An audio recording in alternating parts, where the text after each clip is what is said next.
Hi, how are you? I'm well. Thank you so much for having me. Thank you for joining the Wellness and Wahala podcast.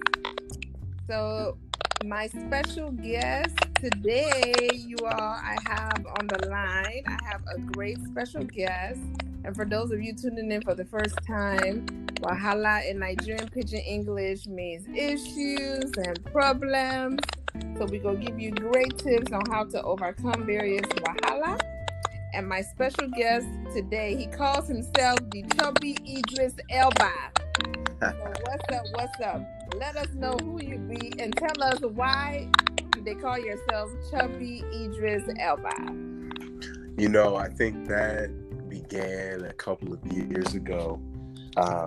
Someone just made the comment, and I kind of ran with it as I was starting up my podcast, Modern Black Man. And the last couple of years have been a great ride. I've met a lot of people. I've had a lot of great conversations.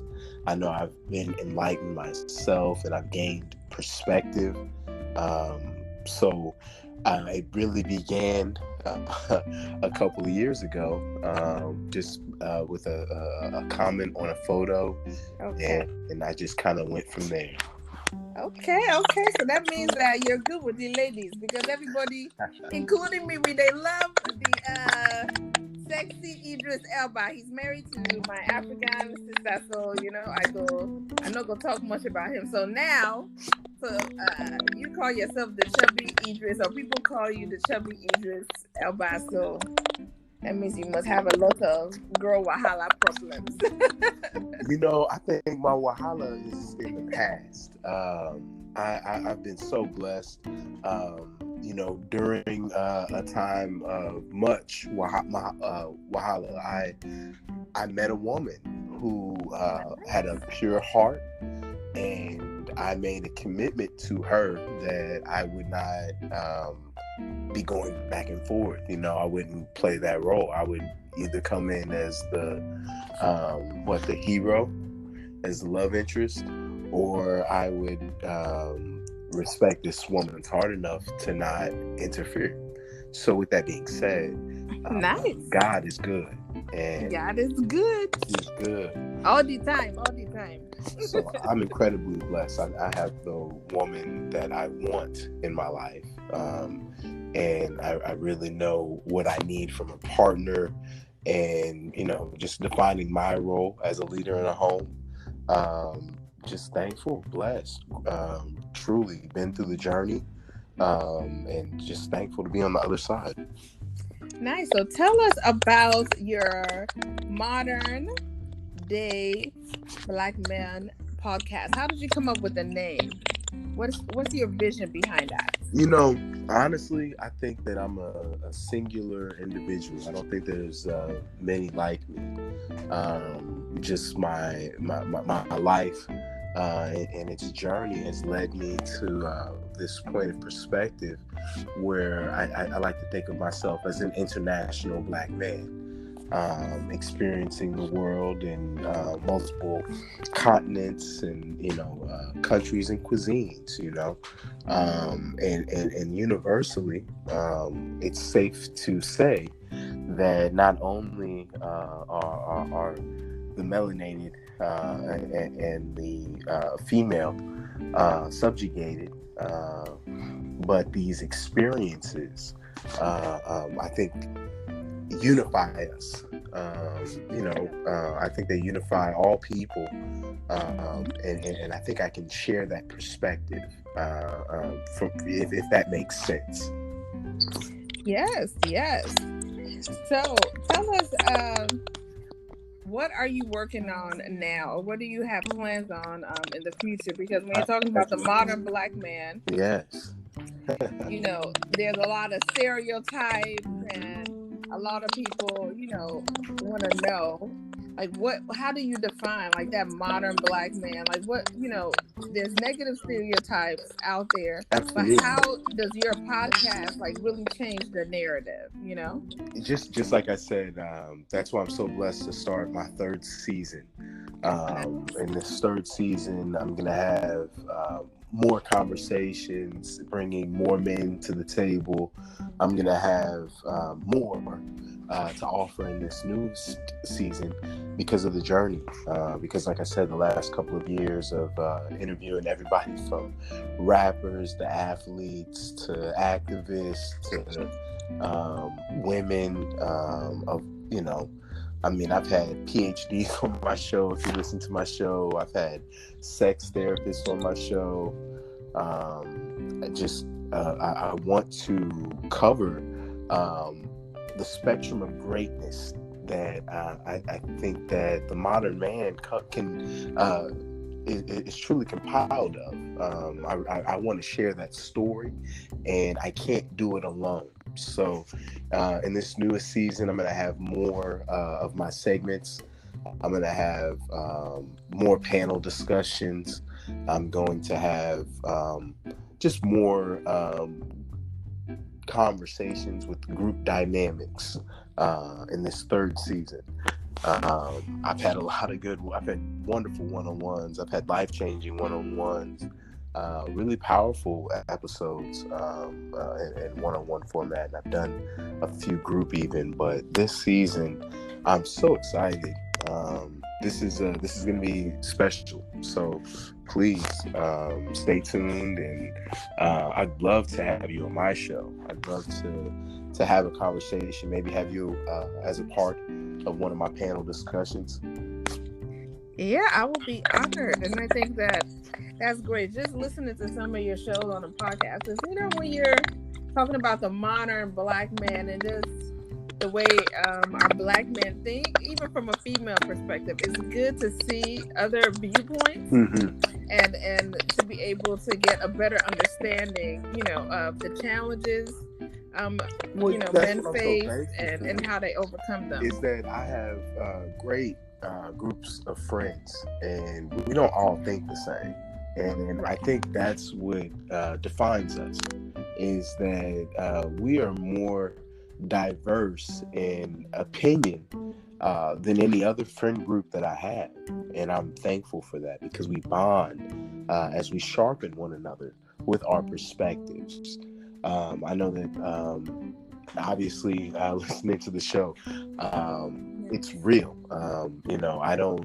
My show is the one place I don't have to lie or sugarcoat or even, I guess, have an agenda. The whole goal is for me to have truth. It's part of my therapy. So absolutely. I'm thankful for my guys, especially when we don't agree. Yes. So agree to disagree. Yeah. And you hear each other's viewpoints, which is extremely important. So we look forward to your new show, your new seasons. Yes. You have a lot of great stuff in store. I would be honored to be a part of that and support you. So in regards to at least current affairs, you guys also discussed that, there's a lot of stuff going on now. Much stuff. So, try to give us a sneak peek of some of probably the future topics, but from the pandemic to the presidential election to... If you listen to the show, I have a conservative friend. Yes. And he's a Trump supporter, and he's a Black man. He bleeds red, white, and blue. And again, he's one of those friends that I'm thankful for, because I cannot say that I want to reelect this man, but I would be lying if I didn't admit that I feel he will win this election. I think so too. To be honest, it's how I feel. Right? You feel that way? Right. I think that historically, empirically, the American presidency, the incumbent has won every single time since 88, 92. Everyone's got reelected for the last 30 years, and I don't see that changing with the Antichrist. Oops, I called him that. with the current president. Oh Lordy, the drama. So I'll tell people. I'll be honest with you. So when people say, "Oh, are you a Democrat? A Republican?" and I will say historically, I voted, Democrat. My family's mostly Democrat. I think just being in the Nigerian community or the Black community, that's the majority. However, I think working for government and just seeing things from a different viewpoint, you know what I'm saying? So when you work inside government and you see how things, go and how issues are handled, there's a lot of things that the general public don't have access to. A lot of, I would say, the classified, wahalas and stress that a lot of our leaders, not to make excuses for them, but they go through a lot. That's one. Sure. Two, as a Christian, I always tell people, it don't matter who's president. God is still king, and God never changes. So I'm not, if I'm part of, if I say Democrat or Republican, it's not either party. I'm part of God's party. Amen. So who is gonna fit in line with godly principles? Who are gonna put, godly policies that are going to create an enabling environment for me and my family to thrive? And how can you go by reviewing their scorecard of policy? So when I judge candidates, I'm not looking at them by party and by personality. I think a lot of people, are putting a lot of emotions and personal. I separate that, like the personality, the emotions. I'm like, no, I might not be cool with these people and be friends with these people, either of the candidates in real life. You know what I'm saying? They might not fit my crew. You know what I'm saying? They might not be part of my friendship crew. But as far as like policies and as far as purpose, godly purpose and, what's best for my family, what's best for the nation, and what's best for the world, as America is one of the leading nations in the world, we can't play, you know what I'm saying, with people's backgrounds. If people voted, against, Biden put a lot of Black males in jail. He had a lot of bad policies. People got to keep it real. And two, we're in the middle of a pandemic. To change administrations and staff in the middle of a crisis is it destabilizes the whole nation. Yes. So I don't know. No, you know a lot of things. You pointed out a lot of very strong points. I wanted to talk about your second point. Truly, it disheartens me when people wish death on the president, when people trivialize this pandemic we're in. We know that the president is going to be taken care of, and it's not even a matter of his life or death, but we really need to be aware of what's going on and what is coming to the American people. We're going to have cold, flu, COVID-19, H1N1, MARS, SARS, everything that, all types of infectious disease. and we truly have to prepare, and I think that we're gonna miss it. I'm sorry if this is negative, but I feel like we could miss it because we're caught up in the drama of this election. Yeah, we're caught up in the drama of ourselves and everything that goes on in our culture. So I'm thankful that you and your heart is guided in the right direction, for sure. Yeah, but it's it's hard because I think people easily get distracted, and of course you have media, you have social media, you have people that have different agendas and narratives, and that's why I think your podcast, so having the Modern Day podcast and having a platform where you can talk about real issues and really cut through all of the BS, really helps to create that environment to spread the truth and to spread facts. Yes. So there's a lot of false information out there and a lot of distraction. I'm like, when you put in all this Wahala and all these other things, I'm like, this is irrelevant. Like, I don't really care about the person's personality and what he tweeted. I'm like, y'all need to be talking about, okay, how is he dealing with healthcare policy? How is he doing with police reforms? How, you know what I'm saying? How is he creating jobs? What are the key issues that is gonna help our nation and our people? That all that other petty stuff is just a distraction. And I'm just happy for like your platform and having people that can come on your show from different viewpoints, even from you, to be able to have a fruitful discussion and really dissect the truth, because that's what I think is missing from a lot of the platforms and podcasts and things that are out there, is that a lot of people don't speak the truth and don't give opportunity to have guests from different viewpoints and be able to see eye to eye. Absolutely. I mean, I'm just thankful for you, because it proves the point that when we start to come together as like-minded people, we make friendships, and those friendships are really what change communities and change lives and change the world. So, I couldn't agree with you anymore. Well, thank you for being on the Wellness and Wahala podcast. I wanted to ask you about your career as were you a diplomat?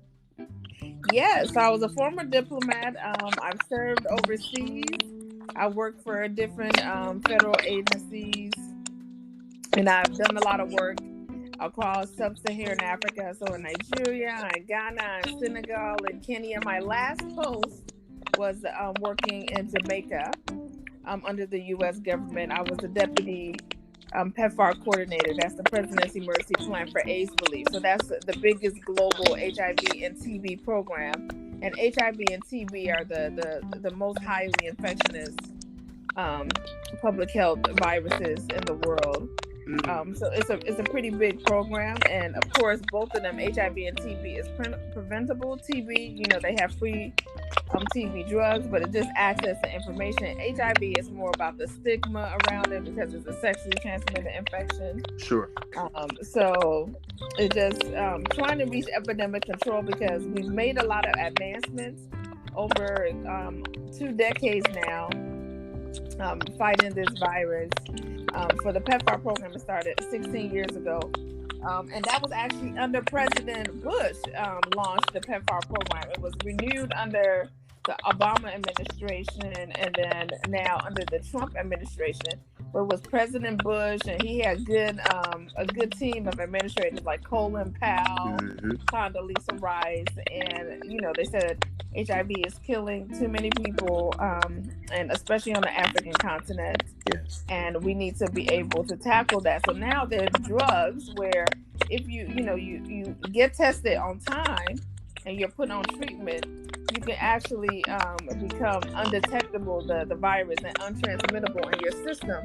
So if you're taking your antiretrovirals and you're in a relationship with somebody that does not have HIV, you can still have a healthy sexual relationship if you're on your drugs and not pass that virus to your partner, or if you're a mother and you're going to have a baby and you're breastfeeding. If you're taking your drugs and you're virally suppressing and they're checking your viral load, there's many cases of prevention of mother-to-child transmission due to the advancement. So is this that would be people like having the knowledge, right? Huh? Truvada or something like that would be one of those. Yeah. Okay. Yeah. So, and then they have different combinations therapy that is available. But in the developing country, the key thing through our program, through the U.S. government help, you can get your ARVs for free. Here in the U.S., you need to have insurance, you know what I'm saying? And you have to pay if you're working, out of pocket, unless you're on government like Medicaid or Medicare. So, but in overseas, through our U.S. government foreign assistance program, people get access to these drugs for free. Wow. And of course they have higher rates, and so we're trying to control the epidemic, but it's through our foreign assistance. So it's through U.S. citizens, tax-paying dollars doing good that in the goes world. towards the budget, right? So those are the things, and and I call like foreign assistance, social assistance, is national security. Like when that's how you form partnership. That's how you build allies. You know, when you're trying to help tackle, you know, Wahala challenges that other countries and that are more vulnerable, and the people, you know, facing bigger challenges, and you have the resources. So, and that's how God blesses America, because we have been a blessing. Yes. To many countries, at least I can say firsthand, just working in the field of public health. Absolutely. The things that make you proud to be an American. And I thank you so much for your service. Thank you. And I just hope, you know, at least through my podcast, I hope, you know, more Blacks, because when I started working, it wasn't too many Black diplomats overseas. Mm-hmm. So now I'm seeing, you know, more diplomats going into the foreign service. So you don't just have to be in public health. You know, there's the diplomats that work at the embassy and the financial office and the consular office and the political office, public affairs, USAID, United States Agency for International Development, DOD, they have military attaches. Like, there's so many ways where you can serve, you know, your country, not just here, but overseas, and you get to see the world. Like, I love traveling and meeting, you know, people from different cultures and backgrounds, because, you know, that helps me increase in wisdom and learning. And, you know, and I appreciate a lot of people's differences, but you'll see that a lot of us, I mean, we're all human beings. We have a lot of similarities, but, you know, you appreciate the diversity and the differences of people, you know, from different languages to the different food, and just the environment. Where is your favorite country in the world? Oh, that's a hard one. I would say for sure my favorite continent in the world is Africa. So, because every country, even within Nigeria, is very diverse. So Nigeria has 36 states, you know, have over 200 different, you know, tribes and languages. And you're not from Lagos, are you? Where are you from in Nigeria? Yes, my dad's from Lagos and my mom's from Benin. Okay. And in West Africa, you have the Anglophone, which is like the British English colonized countries, like the Nigeria, the Ghana. Then you have the Francophone, the French colonized countries. And then you also have Spanish. Cape Verde was colonized by the Spanish. If you go to other countries like Angola, that was colonized by the Portuguese. So, you know, I've been to Kenya, I've been to Ethiopia. I haven't been to a lot. I still need to go to Egypt. I need to go to Morocco.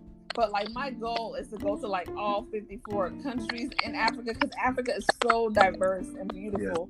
Yeah. And I'm biased. Like, you know, I would say the best places I've been is where Black people are the majority. So after Africa, I love the Caribbean. You know what I'm saying?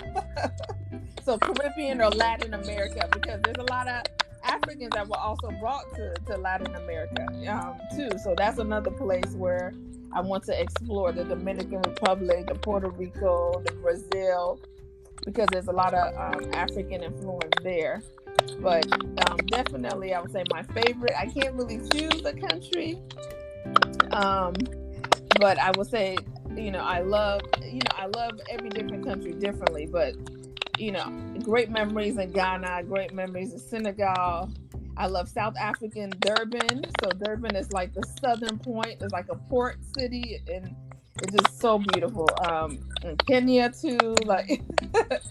So definitely Africa, hands down. Like, I tell all of my friends, my sister, she's a Delta, and she went to Nigeria and Morocco with some of her sorority sisters. Like, you know, the best time to go to Africa is in December, because everybody from the diaspora, you know, come back home for the Christmas holiday, for weddings, for parties. So I always tell people, don't go to, like, you know, Africa or a new country if you can, as a tourist. Go with somebody that's from there. You know what I'm saying? So if I visit a country that I've never been, I'm going to holler. Like, if I go to Puerto Rico, I'm like, okay, let me call my friends that are Puerto Rican. You know what I'm saying? Right.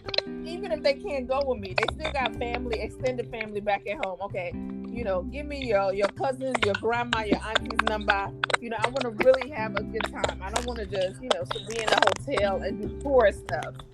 I want to really dig down and understand and hang out with the people and really enjoy, you know, the country like I'm a local. You want to be plugged in, right? Right. So that's my advice when I tell people, when you're going, if you can, I'm sure like you got friends that are Africans and from the island, and even if you don't, thank goodness for social media, you can meet people online. Like, look, when y'all going home? Y'all going home in December? Okay, I'm rolling with you. I'm coming to Nigeria. I'm coming to Ghana. I'm coming. You know what If I'm it saying? wasn't for this COVID, I promise you, the world was getting so small. Yeah. And I really want to see how we, as a global community, bounce back, because traveling in groups and nomadic groups was growing and thriving. Yes. So. But, I think now, the positive side of COVID is that people that procrastinated, that were like, put off travel and put off all their dreams and aspirations. I think this is just a reality check to show, one, life is too short. Two, you have to get out of your comfort zone, and you can't plan everything, because sometimes things will take you, out of your regular routine, which the pandemic has caused a lot of people to telework, even students, virtual learning. But it's to also appreciate, the travel, like those group travels that you could have done before, big weddings. You can't do them no more, but you can still take, smaller trips and just plan out like more intimate, like memories. You know what I'm saying? Like to really reprioritize and say, what's really important. My family, spending time with family, with loved ones, traveling. Like we prioritize it. It's not just working 9 to 5 and not having that work-life balance. Kobe, which I think a lot of Americans does not have, is work-life balance. Beginning of the year when Kobe passed, it put everything into perspective. January 18th. I mean, can I tell you the biggest truth? I talked horribly about Kobe the night before he died. LeBron had beat his record, that scoring record, the night before, and I was never a Kobe fan, and I was a LeBron fan, and I dismissed it, and I got off a plane. I lived in DC. I'm from Chicago, so I was never either of their fans. You had to go. Always straight loyal Bulls, Michael Jordan, for sure. But I appreciate their game. Both of them got mad game. Yeah. Both LeBron and Kobe, like their work ethic, you know what I'm saying, and how hard they work. And I appreciate both of them, for that. But that was a reality check to the world. Even like, Chadwick that died, in Black Panther. Like, he was our real life Black hero, you know what I'm saying? And how he was silent, and fighting cancer and still, put in his all. Like, this year is just a year of like shaking us to wake up. Like, I really believe, us here in the U.S. and just across the world, we just been in our regular routine and we weren't really paying attention. Like, I think just like you said, Kobe won already. That was like the tipping point. Like, that just threw the whole glass down. It shattered everything. So everything else after that, we got sensitive. In March, we got sensitive. George Floyd happened in May. Right. The March, the pandemic was declared. It's just domino effect.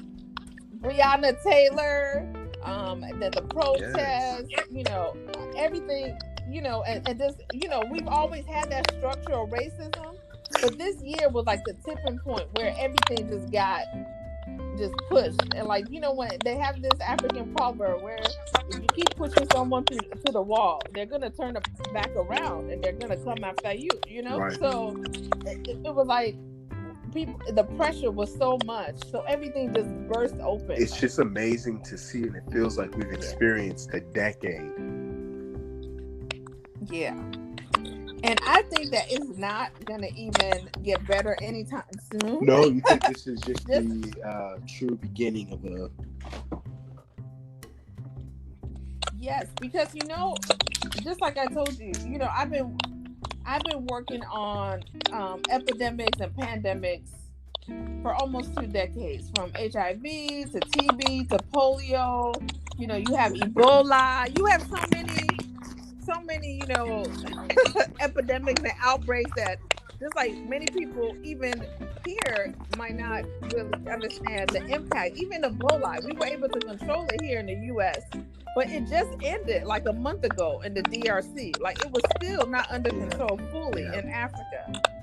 So, people just need to have a worldview. Like, look, it's like here, people wasn't really getting even the impact of COVID-19. It's called COVID-19. It's not called COVID 2020. This thing was an outbreak last year. But because the Wahala was in Asia region, everybody was like, oh, okay, well, Asia is not here, so I don't have to know. But they forget that we're all global citizens. We're all human beings. We all migrate. We all have aviation. People, people fly, people travel.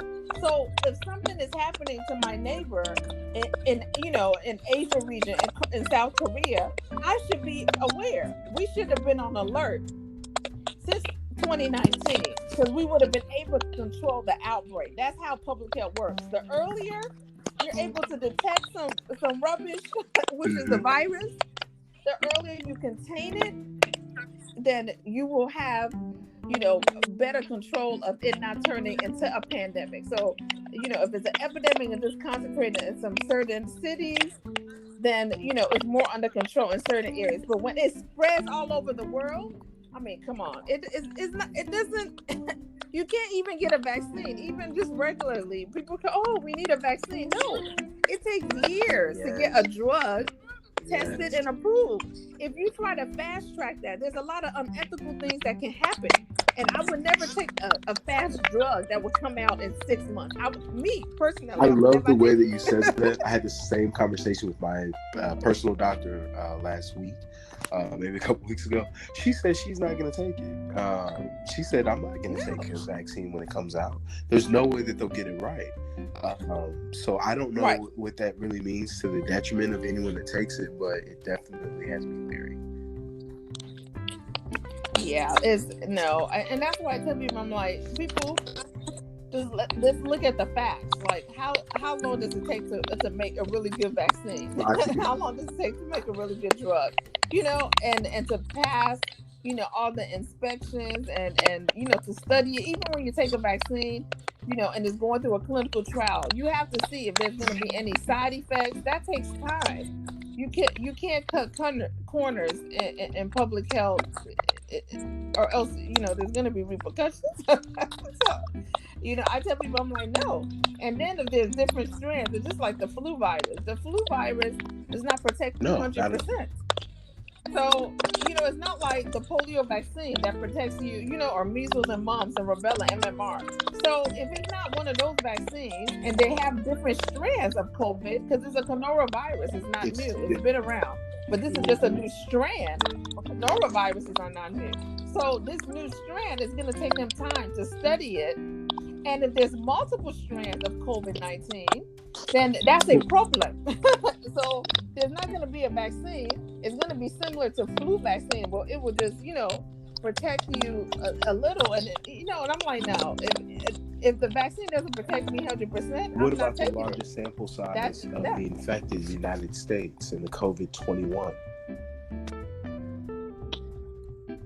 Yeah, so... Yeah. You see what I'm saying? That's a whole nother can of worms. Absolutely. That's another whole Wahala. So that's why I tell people, I say, knowledge is power. You don't have to be a public health epidemiologist or doctor, to read and understand public health. Public health is as simple as, washing your hands properly, to make sure that you don't spread germs. Like, people should read about these things, and we have access to technology, which I tell people, I say, even if you can't travel, that is your global passport into the entire world, where you can access knowledgeable information, from secure sites. So, for example, if you're trying to, find out about public health issues, you should go to the CDC, website, the health department website, and most of those websites end in GOV. You should not go to fake websites.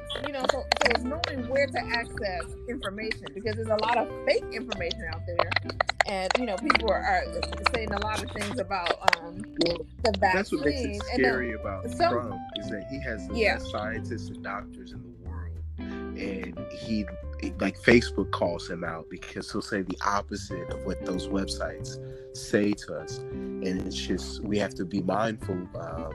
It's about agenda. I mean, he can't speak to us the way that maybe we expect or want him to speak to us. We have to do exactly as you say, and go and get the information firsthand. Get the information firsthand, and then know that even the information is not how do I say it? It's not 100% accurate, because these are scientists, and they're researching, and they're and public health epidemiologists, scientists, and virologists. They're trying to figure out a cure. And every time, the CDC, for example, has gotten a lot of backlash because they've been changing guidance a lot. I said, but that's how this is a new thing. So that's what's going to happen. Like, guidance, as they update and they research more, they say, okay, well, like at the beginning of the pandemic, they were like, oh, everybody doesn't have to wear masks. It's just healthcare providers need to wear PPE. Then later they now change it and say, oh, everybody should wear a mask. It might be airborne. This is a respiratory illness. We're learning more. So the guidance is going to constantly change. But with just the information, so I tell people, I said, look at the information that you have, but then also study past pandemics and epidemics, and see how that was handled. And it's usually similar, but you can't hold all of these, even government officials, 100% accountable, because they're human beings and they make mistakes. A lot of them make mistakes. They're fallible. Right. And they make mistakes. So, and we should just know that, look, they can just try their best. But one thing I do agree is that, when they do make a mistake, people should own up and take responsibility and say, okay, yes, we sent out this guidance. However, we did our research and we saw that was incorrect, and we changed that guidance, and we take responsibility. You remember Obama? And we're going to move on. I said, you remember Obama? Huh? He did exactly that. People I hated the academic approach, but he said, it's evolving. We got it right, and we got it, we got to get it better next time. It was just follow through, and consistency. Right. So, and it's just the delivery. But I tell people, because Obama, I mean, let's be real, Obama has swag. Michelle, they from Chi-Town to Chicago, Southside, repping. And I always tell people, you can't compare, it's not comparing apples to apples. You know what I'm saying? That's like comparing a Bentley, to, they're in two different categories. Like, this guy has a Harvard degree. He's, a JD, a judicial doctorate. You know what I'm saying? He went to Harvard, he went to Columbia. She also went to Harvard. And then, Donald Trump, he a businessman. To his wife, she's a Playboy bunny. You know what I'm saying? So you can't, like... He's a reality TV star married to a supermodel, right? Right. Right, like a model. So, what do people expect? Right. You know what I'm saying? He's not gonna talk with the class of and swag of Obama. They're not even in the same book. And not to talk about the same chapter or category. These are two different genres. There are two different ends of the library. Absolutely. Two different floors. I feel you. Two different. Like, so I tell people, I'm like, it's not even a fair comparison. And then when people say, oh, well, this is, how did he get in? I'm like, because this is America. You forget that, they're the ones that run this country. and that's how that goes. That's the way it is.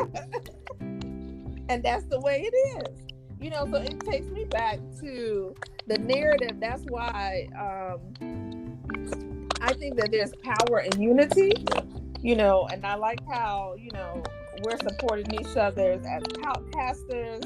But I think that, that's where us blacks, us Africans, and minorities, we need to come together and unite, because we are considered minorities here, but out of America, we're actually the global majority. You know what I'm saying? There's more black people in the world than That's there how I is fell in in love with America. Europe. You know what I'm saying? There's more blacks in Europe than there are in the United States. We get caught up because we know each other here.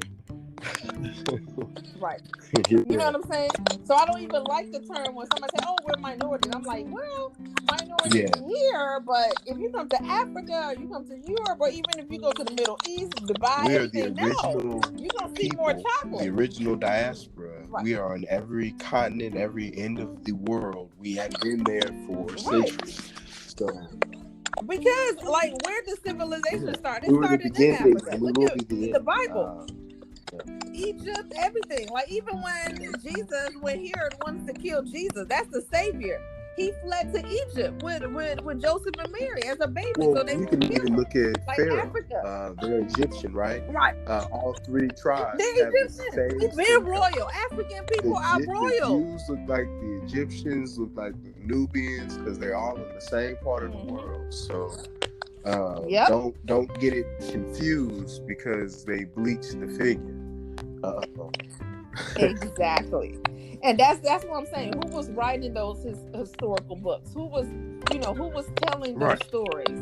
You know, so you can't have somebody else tell our own story. You know what I'm saying? Of course, they're gonna flip it because they're gonna have their own agenda. But when you're talking about, you know, mathematics and engineering, look how they built the pyramids. Like, when you're talking about civilization, and even when they talk about slavery, I'm like, no. Like, these royal kings, Pharaoh had slaves. You know what I'm saying? Like, slavery started in Africa. They enslaved them. Like, we not. I'm like, these people.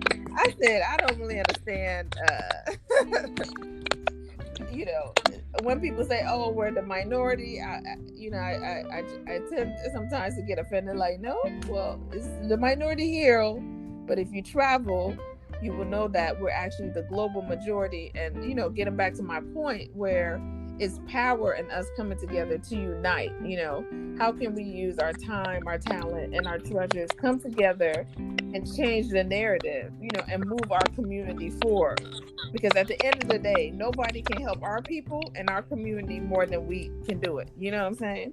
Amen. Well, thank you so much for being on the podcast. Please, if anyone wants to keep up with the Modern Black Man podcast, I'm Chubby Idris Elba, Twitter, Instagram, Facebook. Please, season 3 is going to be very special. I'm really looking forward to sharing. Thank you so much for having me on your show. I can't wait to have you on mine. Thank you. And I'd like to leave everybody with the African proverb of the week. And it says, the poorest man in this world is not the one without money, but the one without people. Once again, the poorest man in the world is not the one without money, but the one without people. So there's power and people coming together. So thank you so much. Once again, follow him, Chubby Idris Elba, and his wonderful podcast, The Modern Day Black Men. Thank you so much. Bless up. Thank you.